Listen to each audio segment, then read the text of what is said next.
Ah, fiel, fiel. A gente pensou que 2023 tinha acabado, né? Mas pelo jeito, o ano que não termina. O Corinthians acaba de perder aí seu primeiro jogo na temporada, perdendo aí pro Ituano. Placar que de 1-0, jogando em Itu. E o que chama atenção é que foi a primeira derrota da história do Corinthians no Campeonato Paulista jogando em Itu. E cara, a gente vai falar um pouco sobre esse jogo, mas eu queria seguir um pouco a ordem dos fatos. Antes de começar a falar para vocês, lembrando que a gente está com um formato novo no YouTube. Né? No YouTube agora a gente está trazendo aí as imagens do podcast, as imagens da gravação. Né? Quem está vendo aí pelo YouTube vai até perceber que eu estou de fone, vai perceber que às vezes eu vou dar uma olhadinha pro lado, eu vou até mostrar para vocês. É porque eu estou gravando aqui do lado, ó, o áudio para jogar pro Spotify, tá? Então se de vez em quando eu tirar aí os olhos da câmera, der uma viradinha, peço que me desculpem, mas é uma questão de adaptação, a gente está com alguns formatos novos, né? Então conta aí com a colaboração de vocês. E já vou pedir, né? Você que está nos ouvindo, você que nos ouve pelo Spotify, pelo YouTube, segue a gente lá no Instagram, @Spotmão. Eu gosto muito de trabalhar mais com... Lá eu trabalho muito com foto, tá? Eu quase não faço vídeo lá. Eu sou daquele princípio do Instagram, quando o Instagram era mais para fotografia do que para Reels, para vídeo. Então eu acabo às vezes postando algumas fotos, alguns textos lá. Enfim, vamos lá, vamos falar de Corinthians, que é o que importa pra gente. A semana aí começa com a vitória no domingo e a classificação na segunda-feira. Até gravei aí o último episódio. E depois disso houve uma certa conturbação, aí, uma certa perturbação na força corintiana no decorrer da semana, com o anúncio da desistência do empréstimo do Mateuzinho, ou Matheus França, chame como quiser. E cara, diante dessa situação, tem muita verdade, muita inverdade, erros, acertos, mentiras que são faladas, tudo para tumultuar o ambiente. Vamos aos fatos, né, o que de fato aconteceu. O Corinthians teria anunciado que teria desistido da contratação por empréstimo do lateral Matheus França, junto do Flamengo, e se fala de um certo motivo do porquê disso, né? E para entender, cara, o Corinthians teve alguns impasses aí diante do contrato que estaria sendo acordado junto ao Flamengo. Que impasses são esses? Principalmente com relação aos valores, né, basicamente, que o Corinthians deveria repassar ao Flamengo, e uma cláusula de que o Corinthians seria vitrine do jogador, né, uma vez que ele estaria encostado no Flamengo e aqui ele estaria jogando, e uma cláusula de que o Flamengo poderia chamar ele de volta imediatamente. O Flamengo ele não queria inserir um valor de taxa de vitrine e não quis abaixar o valor a se receber do Corinthians, e também não quis abrir mão de poder contar com o jogador a qualquer momento. Diante dessa situação, o Augusto Melo não aceitou, o Corinthians não aceitou manter aí essas cláusulas absurdas nesse contrato e optou por desistir aí do contrato de empréstimo. Só que hoje, ainda na parte da manhã, teria saído uma notícia de que o Corinthians estaria buscando agora o contrato em definitivo do Mateuzinho, né, do Matheus França, enfim. E cara, eu concordo muito com todas essas decisões que o Corinthians tomou.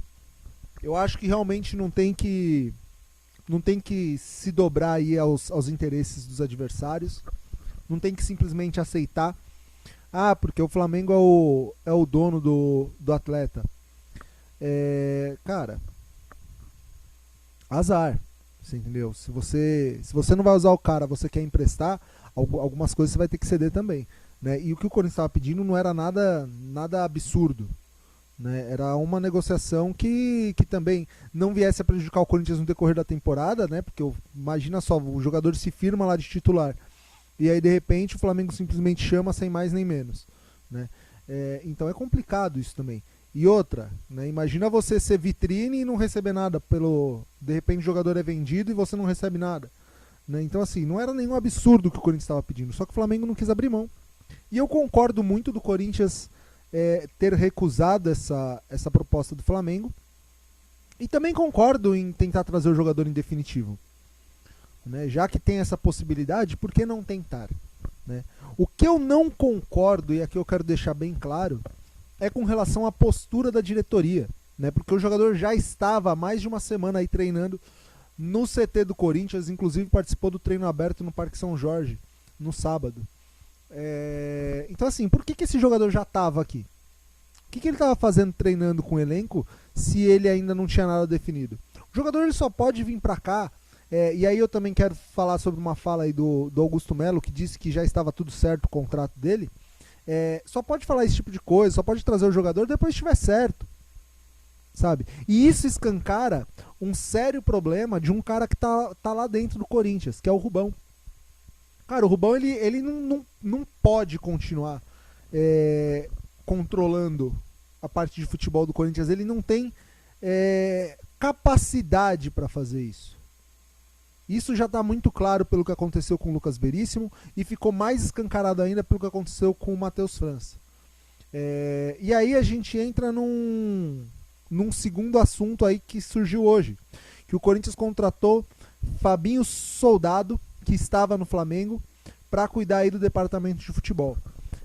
Muita gente, eu vi muita gente mesmo, inclusive alguns jornalistas conhecidos aí do meio corintiano.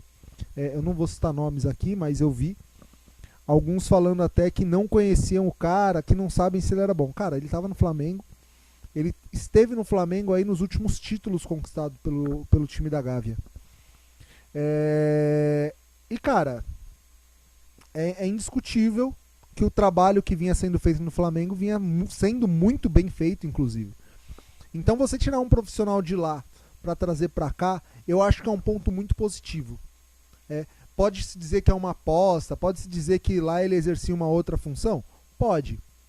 Mas eu acho que é muito positivo e eu acho que é um profissional que já estava trabalhando nesse meio, né? Não é um cara que está se aventurando, né? E que seria obrigatório estar ali de certo modo, uma vez que existe uma questão aí dentro do Corinthians, no estatuto, que precisa ter um dirigente de futebol que seja sócio, se eu não me engano. E aí ele trabalharia sem receber valores, que é o caso do Rubão. Cara, se o Rubão tem que ficar, beleza, mas precisa ter um profissional ali para tomar a frente, para estar à frente dessas negociações, né? E agora parece que nós temos, vamos ver aí o desenrolar dos próximos capítulos. E diante desse ocorrido com o Fabinho, o departamento de comunicação do Corinthians já tomou uma postura, né? Ele disse que a partir de agora só se fala em anúncio de jogador, só se anuncia jogador a partir do momento que aparecer no bid, não é nem com o contrato assinado, é a partir do momento que aparecer no bid, né? Isso foi o que eu li hoje, né? Foram algumas coisas que eu li hoje, inclusive. E aí chegou 7h30 da noite, né? E jogo do Corinthians contra o Ituano. E cara, vamos falar um pouco sobre o jogo, né? Apesar da derrota, a gente vai tentar analisar aqui em alguns pontos, tentando esquecer esse placar aí que volta o cão arrependido, né? Volta a acontecer aí dentro do Parque São Jorge, dentro do Corinthians. Cara, eu achei o time taticamente muito melhor do que terminou o ano passado.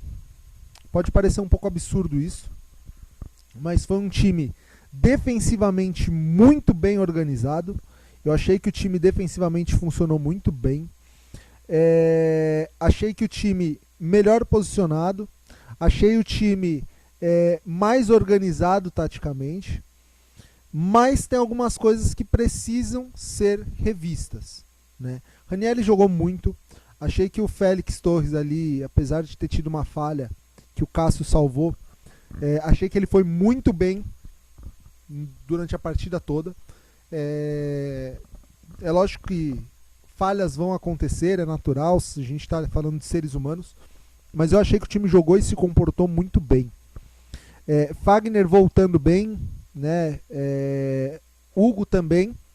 Estou gostando muito do Hugo jogando. Mas aí a gente chega no setor ofensivo do Corinthians. E cara, é o segundo jogo da temporada e eu não queria falar do mesmo cara que a gente vem falando desde o ano passado. Yuri Alberto não dá. Não dá. O cara recebe aí na casa de 1 milhão, cara. Ele recebe na casa de 1 milhão. E o cara não consegue dominar uma bola, não consegue fazer uma jogada, não consegue construir ali uma armação pro time, não consegue chutar uma bola no gol cara a cara. Ah, o lance estava impedido. De novo ele foi salvo pelo impedimento. De novo o Yuri Alberto foi salvo pelo impedimento. Porque mais uma vez hoje ele perde um gol que um centroavante não pode perder nunca. Nunca.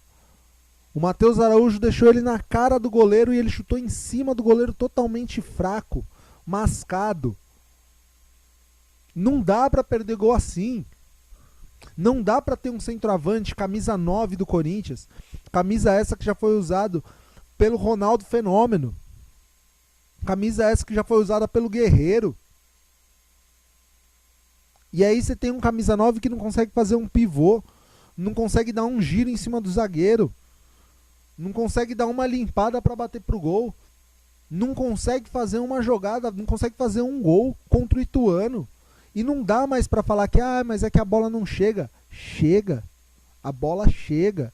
O Yuri Alberto não é nem questão que ele não ajuda. Ele não é só não ajuda, ele atrapalha o time. Ele erra passes ridículos.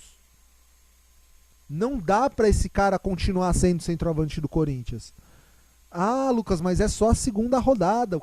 O ano tá começando agora. É o segundo jogo do ano. Mas, cara, a gente tá vendo isso daí desde o ano passado. E não dá pra um cara que recebe aí 1 milhão, 1,5 milhão por mês, a gente ter como desculpa que é a segunda rodada. Cara, ele saiu hoje, a torcida comemorou. Yuri, isso é vergonhoso, cara. É vergonhoso, Yuri. Você vai começar a jogar bola quando? Ou você vai simplesmente aceitar essa situação? É insustentável você olhar hoje pro ataque do Corinthians e ver o Yuri Alberto lá na frente. Hoje foi comentado aí de que tem uma possível chegada do Pedro Raul. E cara, eu vou falar uma coisa pra você. O Pedro Raul ele vem aí de uma má fase, mas ele fez aí um bom campeonato brasileiro em 2022 pelo Goiás, né? Ano passado ele foi pro Vasco, deu uma vacilada e foi pro México, e agora tá voltando pro Brasil para jogar no Corinthians. Inclusive quando ele estava no Goiás, o Corinthians foi um dos que era cotado para trazer ele, e a torcida tinha gostado muito na época do nome, e agora muitos estão falando que não serve. Cara, entre Pedro Raul e Yuri Alberto, o Pedro Raul ganha a vaga. O Pedro Raul vai ganhar essa vaga. E vou dizer mais. Subindo o Arthur Souza da base aí, que fez os 3 gols na segunda-feira, é arriscado o Yuri Alberto não chegar nem no final do ano no Corinthians. É vergonhoso isso, cara. É vergonhoso. Vergonhoso. Não satisfeito ainda, né, do Yuri Alberto, a gente tem que falar também que a gente precisa de pelo menos mais 1 ou 2 pontas, né? Porque o Rojas muito mal também. Teve uma bola ali que o Rojas foi inverter e jogou pro meio da área praticamente, dando chance ali pro Ituano fazer o gol. Eu acho que são os 2 pontos cruciais do Corinthians hoje, né? Yuri Alberto e Rojas. Eu acho que o Garro, a gente conseguindo a liberação aí, porque o Tadieres tá de palhaçada já, né? Porque receberam hoje o que precisava receber, mas não querem liberar a documentação, falaram que houve um desconto de impostos e não era para ter, e lá, estão segurando aí a documentação do cara. Então eu acho que o Garro podendo estrear, ele vai ser uma peça fundamental. Ele vai ser titular fácil nesse time. Matheus Araújo eu gostei, né? Tem alguma coisa a amadurecer ainda, mas gostei também. Mas não dá para ficar só sobrevivendo com uma contratação que foi o Garro. O Corinthians precisa trazer pelo menos aí um centroavante urgente, porque não dá para ficar com o Yuri, e mais um ou dois pontas. Então assim, Augusto, cara, pra ontem, porque esse ataque do Corinthians não tá dando. A defesa se arrumou. Ah, Lucas, mas o Corinthians tomou um gol do Ituano. Cara, gols vão acontecer. O objetivo do futebol é fazer gol. Os dois times estão brigando para fazer gol. E é o que eu falei, cara, não foi um jogo onde o Corinthians sofreu. O Ituano teve ali, acho que talvez 2 chances de gols, né? Uma de uma falha que aconteceu ali o Félix Torres foi dominar a bola, acabou espirrando, sobrou pro atacante do Ituano e o Cássio defendeu. E a segunda, uma bola rolada para trás, o cara bateu bem e acabou fazendo gol. Então assim, são jogadas, não foi uma coisa que, nossa, o Corinthians tomou uma pressão, não. A defesa eu gostei da postura, apesar da derrota. Acho que o Corinthians se arrumou bem na defesa, tem um volante muito bom agora, que é o Ranieri. Mas cara, precisa urgente arrumar essa linha de frente. Porque se ficar nessa dependência de achar um golzinho do Romero até o final da temporada, cara, a gente vai sofrer. Muito.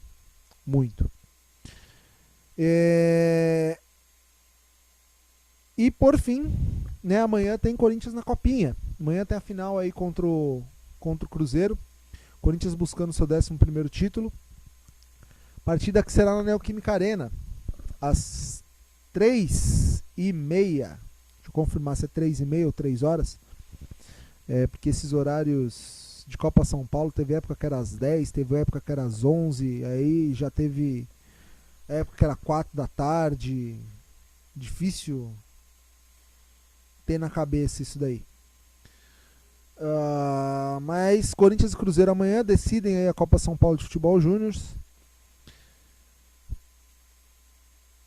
Partida essa na Neoquímica Arena, que será às 3h30, isso mesmo, 3h30 da tarde. Esperamos aí que a garotada nos dê essa alegria, né? O corintiano já tá aí tá preso na garganta, né? Tomar até uma água aqui. Tá preso na garganta esse grito de campeão já tem um tempo. Esperamos que a gente possa soltar amanhã para aquecer para esse ano, né? Que a expectativa é que a gente possa brigar aí por títulos novamente, se não esse ano, ao menos ano que vem. Mas eu acho que dá sim pro Corinthians beliscar aí, quem sabe, uma Sul-Americana. Próximo jogo do nosso Coringão será contra o São Bernardo. Jogo que acontece sábado, 8 horas da noite, no estádio do Bernô, né? Cara, jogo que preocupa. São Bernardo desde o ano passado tem um time organizado. Ano passado, inclusive, foi muito bem no Paulistão. E por isso vai ter que melhorar muito do que apresentou hoje, né? Principalmente ali no ataque. Como eu falei, eu acho que o Corinthians se organizou bem na defesa, eu acho que a defesa funcionou, mas não dá para ficar vivendo só de defesa. Você quer ganhar jogo, você tem que fazer gol. Como eu falei, o gol é o objetivo do futebol, né? Os dois times estão ali para fazer gol e não só para se defender. Então precisa urgente arrumar o ataque. E quem sabe, né, aí para esse jogo contra o São Bernardo, agora que a copinha termina amanhã, quem sabe aí a gente não tem aí a subida de alguns meninos da base que possam ajudar ali na frente, principalmente aí do Matheus Souza e do Pedrinho, que fizeram uma boa copinha. O Matheus Souza um pouco menos, né, se destacou mais no último jogo da semifinal. O Pedrinho foi melhor. E que a gente possa aí, quem sabe, incluir esses meninos, que eles possam ser peças para ajudar o nosso Corinthians no decorrer de 2024. Bom, fiel, chegamos ao final aí de mais um Spotmão. Agradeço aí a audiência de vocês. A gente está voltando agora, então ano passado a gente vinha com uma audiência muito forte, chegando aí a mais de 100 ouvintes aí por episódio. A gente bate aí na casa das 2.800 reproduções mais ou menos no total. E eu espero que com vocês esse ano a gente possa crescer mais, né? Eu faço aí esse podcast porque sempre gostei muito de falar de futebol e principalmente falar de Corinthians. E para mim é sempre muito, muito bacana ter essa audiência de vocês, é muito bacana ter esse retorno de vocês. Então segue a gente lá no Instagram, até para a gente poder ter um contato um pouco mais próximo. Abraço, é nóis e vai Corinthians!